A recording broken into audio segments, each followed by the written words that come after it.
ನಾನು ಯಾವಾಗಲೂ ಕೋರ್ಟ್ನಲ್ಲಿ ಹೇಳ್ತಿದ್ದೆ, it is very dangerous to speak to hungry stomachs. ಹಾಗಾಗಿ ನಾನು ಎಚ್ಚೆತ್ತು ಮಾತಾಡುವಂಥ ಕೆಲಸಕ್ಕೆ ಹೋಗೋಲ್ಲ. ನನಗೆ ಡೌಟ್ ಬಂದುಬಿಟ್ಟಿದೆ, ನೀವು ನಿಜವಾಗಿ ಬ್ರಿಲಿಯಂಟ್ಸಾ ಇಂಟೆಲಿಜೆಂಟ್ಸಾ ಅಲ್ವಾ ಅಂತ. ಒಬ್ಬ ಜಡ್ಜಿಗೆ ಡೌಟ್ ಇದ್ದರೆ ಜಡ್ಜ್ಮೆಂಟ್ ಬರೆಯೋಕ್ಕಾಗುತ್ತೇನ್ರಿ? ಹೇಳ್ರಪ್ಪ, ಆಗಲ್ಲ. ಹೌದು, ಡೌಟ್ ಕ್ಲಿಯರ್ ಮಾಡ್ಕೋಬೇಕಾ ಬೇಡವಾ? ಏನು ಅದಕ್ಕೊಂದು ಟೆಸ್ಟ್ ಮಾಡಬೇಕಾ ಬೇಡವಾ? ನೀವು ರೆಡಿನಾ? ನಮ್ಮೂರ ಹತ್ರ ಒಂದು ಬಿಲ್ಡಿಂಗ್ ಇದೆ, ಅದು ಗ್ರೌಂಡ್ ಫ್ಲೋರು ಫಸ್ಟ್ ಫ್ಲೋರ್ ಇದೆ. ಅದು ಮೆಂಟಲ್ ಹಾಸ್ಪಿಟ್ಲ್. ಈ ಗ್ರೌಂಡ್ ಫ್ಲೋರ್ನಲ್ಲಿರೋ ಪೇಷಂಟ್ಸ್ ಎಲ್ಲ ಹೌದು ಹೌದು ಹೌದು ಅಂದರೆ, ಈ ಫಸ್ಟ್ ಫ್ಲೋರ್ನಲ್ಲಿರೋರೆಲ್ಲ ಇಲ್ಲ ಇಲ್ಲ ಇಲ್ಲ. ಈ ಕತೆ ಕೇಳಿದ್ದೀರಾ? ಏನು ಜೋರಾಗಿ ಹೇಳ್ರಿ. ಇಲ್ಲ ಇಲ್ಲ ಅನ್ನೋರೆಲ್ಲ ಯಾವ ಫ್ಲೋರು? ಈಗ ಗೊತ್ತಾಯ್ತಮ್ಮ ಯಾವುದು ಅಂತ.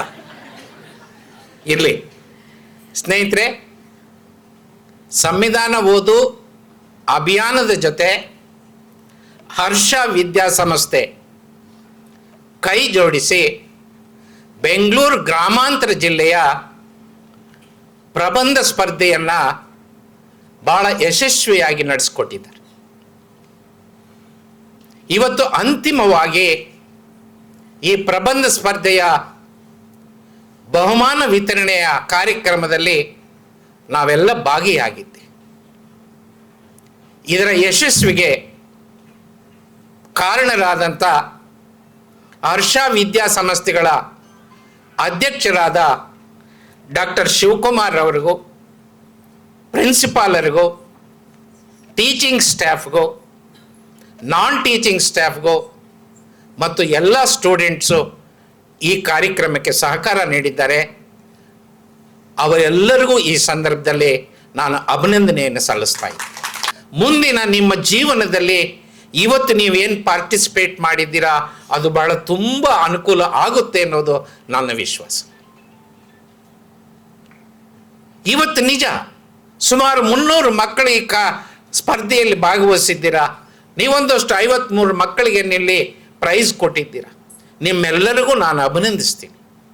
ನಾನು SSLC ಜಸ್ಟಿಸ್ ಸಂದೇಶ್ ಅವರು ಹೇಳಿದಂಗೆ ನಾನು ಕೂಡ ಒಂದು ಹಳ್ಳಿಯ ಮಧ್ಯಮ ವರ್ಗದಲ್ಲಿ ಜನಿಸಿದವನು, ರೈತ ಕುಟುಂಬದಲ್ಲಿ. ನಮ್ಮೂರಿನ ಸರ್ಕಾರಿ ಕನ್ನಡ ಮಾಧ್ಯಮ ಶಾಲೆಯಲ್ಲೇ ನಾನು ಓದಿದ್ದು. SSLCನಲ್ಲಿ ನಾನು 3rd ಕ್ಲಾಸ್. PUCಗೆ ಓದಬೇಕು ಅಂತೇಳಿ ಬೆಂಗಳೂರಿಗೆ ಬಂದೆ. ಯಾವ ಕ್ಲಾಸ್ ಇರ್ಬೋದು ಹೇಳಿ? ಅದು 3rd ಕ್ಲಾಸ್. ಆಮೇಲೆ BA ಸೇರಿಕೊಂಡೆ, ಕಷ್ಟಪಟ್ಟು ಓದ್ದೆ. ಅದ್ಯಾವ ಕ್ಲಾಸ್ ಇರ್ಬೋದು ಹೇಳಿ? ಎಷ್ಟು ಸಲ ಅಂತ ಹೇಳ್ಕೊಳ್ಳಿರಿ, ಅದು 3rd ಕ್ಲಾಸ್. ಆಮೇಲೆ LLB ಓದ್ದೆ, ಅದು 3rd ಕ್ಲಾಸ್. ಆದರೆ ಬೇರೆ ಯಾವ ಕೆಲಸನೂ ಸಿಗಲಿಲ್ಲ. ಆವಾಗ ಲಾ ಓದಲ್ಲಿ ಪೋಸ್ಟ್ ಗ್ರ್ಯಾಜುಯೇಷನ್ಗೆ ಅಷ್ಟು ಸ್ಕೋಪ್ ಇರಲಿಲ್ಲ, ಕೆಲಸ ಇಲ್ಲ, ಹೈಯರ್ ಎಜುಕೇಷನ್ ಇಲ್ಲ. ಸುಮ್ಮನೆ ಏನು ಮಾಡೋದು ಅಂತ ಕೋಟ್ ಹಾಕ್ಕೊಂಡೆ.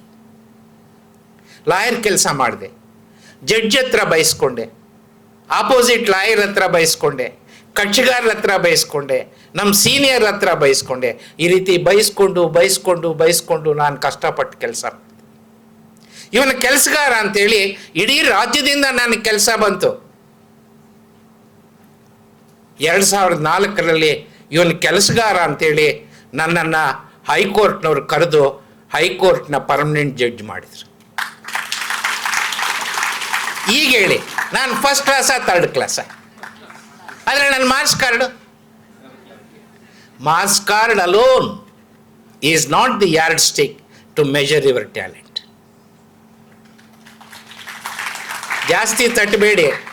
ಜಸ್ಟಿಸ್ ನಾಗಮೋಹನ್ ದಾಸ್ ಹೇಳಿದ್ದಾರೆ, 3rd ಕ್ಲಾಸ್ ತಗೊಂಡವರೆಲ್ಲ ಹೈಕೋರ್ಟ್ ಜಡ್ಜ್ಗಳಾಗ್ಬೋದು ಅಂತ. ಆ ಇಂಪ್ರೆಷನ್ನಲ್ಲಿ ಹೋಗಬೇಡಿ. You are living in a competitive world. At every stage, in every field, and in every time, there is competition. ಹಾಗಾಗಿ ನೀವು ಕಷ್ಟಪಡಬೇಕು, ಓದಬೇಕು, ಹೆಚ್ಚು ಸ್ಕೋರ್ ಮಾಡಬೇಕು, ಅದರ ಜೊತೆಗೆ ಲೈಫ್ ಅಂದರೆ ಏನು ಅಂತ ತಿಳ್ಕೋಬೇಕು. That takes you to the highest levels in your life. ಆದರೆ why do you chose only constitution ಅಂತಂದಾಗ ಇವೆಲ್ಲವೂ ಕೂಡ ಸಂರಕ್ಷಣೆ ಆಗ್ತಕ್ಕಂಥದ್ದು ಸಂವಿಧಾನ ಚೆನ್ನಾಗಿದ್ದರೆ ಮಾತ್ರ. ಭಾರತದ ಸಂವಿಧಾನ 75 ವರ್ಷಗಳ ಹಿಂದೆ ರಚನೆ ಆಗಿ ಈ 75 ವರ್ಷಗಳ ಕಾಲ ಇದರ ಅನುಷ್ಠಾನದಲ್ಲಿ ದೇಶ ಹೆಮ್ಮೆ ಪಡ್ತಕ್ಕಂಥ ಸಾಧನೆಯನ್ನು ನಾವು ಮಾಡಿದ್ದೀವಿ. ನಾವು ಸ್ವತಂತ್ರ ಆದಾಗನೇ ಪಾಕಿಸ್ತಾನ ಸ್ವತಂತ್ರ ಆಯಿತು, ಶ್ರೀಲಂಕಾ ಸ್ವತಂತ್ರ ಆಯಿತು, ಮೈನಮಾರ್ ಸ್ವತಂತ್ರ ಆಯಿತು. ಆ ದೇಶಗಳಲ್ಲೂ ಸಂವಿಧಾನಗಳು ಬಂದವು.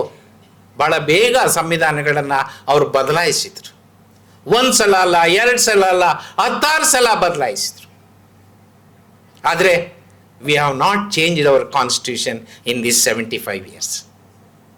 ಜಗತ್ತಿನ ಜೂರಿಸ್ಟ್ ಹೇಳ್ತಾ ಇದ್ದಾರೆ, Indian constitution is not only the world's biggest written constitution, but it is the one of the best constitutions, most relevant constitutions ಅಂತ ಜಗತ್ತಿನ ನ್ಯಾಯಶಾಸ್ತ್ರ ತಜ್ಞರು ಹೇಳ್ತಾ ಇದ್ದಾರೆ ಭಾರತದ ಸಂವಿಧಾನದ ಬಗ್ಗೆ.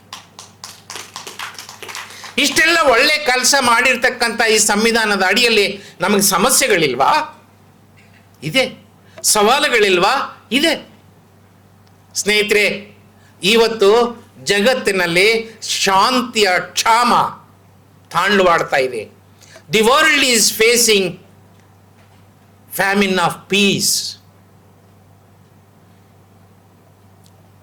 ಇಡೀ ಜಗತ್ತಿನ ಬೇರೆ ಬೇರೆ ಭಾಗಗಳಲ್ಲಿ ಇವತ್ತು ಯುದ್ಧ ಪ್ರಾರಂಭ ಆಗಿದೆ.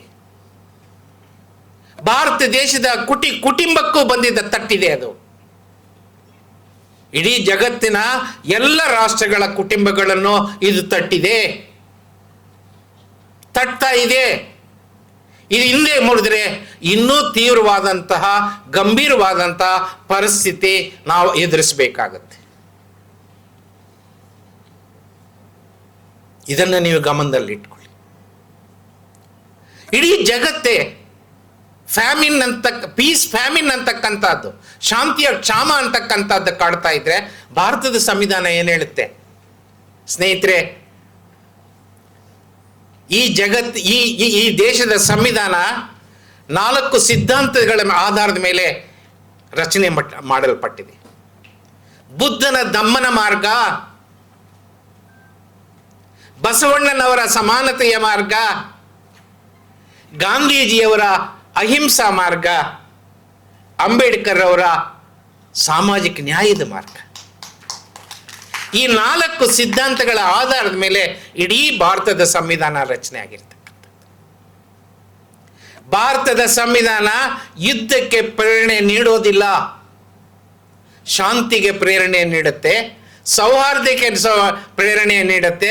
ಇಡೀ ಜಗತ್ತಿನ ಜನ ಶಾಂತಿಯಿಂದ ಬದುಕಬೇಕು, ಸೌಹಾರ್ದತೆಯಿಂದ ಬದುಕಬೇಕು ಅಂತಕ್ಕಂಥ ಸಂದೇಶ ಭಾರತದ ಸಂವಿಧಾನ ಜಗತ್ತಿಗೆ ನೀಡ್ತಾ ಇದೆ. Therefore, I say Indian Constitution is more important than ever before in a situation where we are affected with the famine of peace. ಕಳೆದ 75 ವರ್ಷಗಳಲ್ಲಿ ಸ್ನೇಹಿತರೆ, we have experienced the rule of different political parties. ಅನೇಕ ರಾಜಕೀಯ ಪಕ್ಷಗಳು ನಮ್ಮನ್ನು ಆಳಿದ್ದಾರೆ. ಆ ಎಲ್ಲ ಅನುಭವ ನೋಡಿದಾಗ ನನಗೆ ಅನಿಸ್ತಕ್ಕಂಥದ್ದು, ಇವತ್ತು ದೇಶಕ್ಕೆ ಬೇಕಾಗಿರ್ತಕ್ಕಂಥದ್ದು ಕಾನ್ಸ್ಟಿಟ್ಯೂಷನಲ್ ಗವರ್ನೆನ್ಸ್. ಈ ಕಾನ್ಸ್ಟಿಟ್ಯೂಷನ್ ಗವರ್ನೆನ್ಸ್ನ ಅಡಿಯಲ್ಲೇ ಇವತ್ತು ನಾವೆಲ್ಲರೂ ಒಂದು ಧ್ವನಿ ಎತ್ತಬೇಕಾಗಿದೆ. ಯುದ್ಧದ ವಿರೋಧ ಯಾರೇ ಆಗಲಿ, ಎಲ್ಲೇ ಆಗಲಿ, ಯಾವ ಕ್ಷಣದಲ್ಲೇ ಆಗಲಿ ಅದರ ವಿರುದ್ಧ ನಾವು ಧ್ವನಿ ಎತ್ತಬೇಕಾಗಿದೆ. ಶಾಂತಿಯ ಪರವಾದಂತಹ ಚಳುವಳಿಯನ್ನು ನಾವು ಕಟ್ಟಬೇಕಾಗಿದೆ.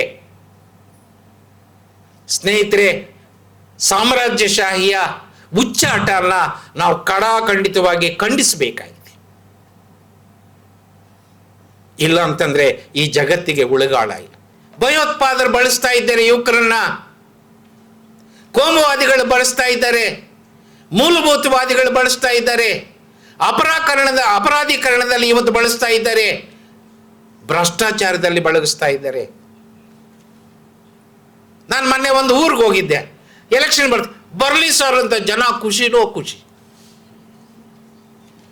ಏನಕ್ಕೆ ಅಂತಂದ್ರೆ ಎಲೆಕ್ಷನ್ ಬಂದ್ರೆ ಕನಿಷ್ಠ 1.5 ತಿಂಗಳು 2 ತಿಂಗಳು ಬಿರಿಯಾನಿ ಸಿಗುತ್ತೆ, ಹೊಟ್ಟೆ ತುಂಬ ಕುಡಿಯೋಕ್ಕೆ ಡ್ರಿಂಕ್ ಸಿಗುತ್ತೆ, ಕೈ ತುಂಬ ದುಡ್ಡು ಸಿಗುತ್ತೆ ಅಂತ. This is the state of affairs.